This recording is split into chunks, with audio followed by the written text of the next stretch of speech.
আগামী আগস্টে বাংলাদেশে আসার কথা ছিল ভারতের। 3টি করে ওয়ানডে ও টি-20 সিরিজের জন্য গত এপ্রিলে সময়সূচিও ঘোষণা করেছিল বিসিবি। তবে নির্ধারিত সময়ে এই সিরিজের আয়োজন নিয়ে দেখা গেছে শঙ্কা।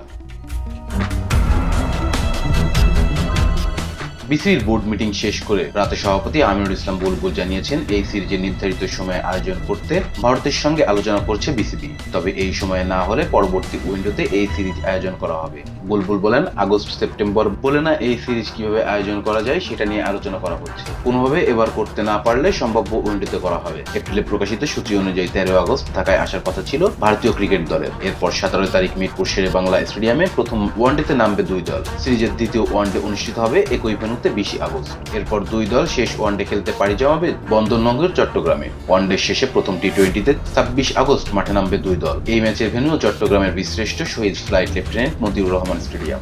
এরপর সিরিজের দ্বিতীয় এবং শেষ টি-20 হবে মিরপুর শেরে বাংলা মাঠে। বাংলাদেশের মাটিতে এটাই হতে যাচ্ছে বাংলাদেশ ভারতের প্রথম দ্বিপাক্ষিক টি-20 সিরিজ। দ্বিপাক্ষিক সিরিজ শেষে আগামী 1 সেপ্টেম্বর বাংলাদেশ ত্যাগ করবে ভারতীয় দল। Rezan Islam, B sports.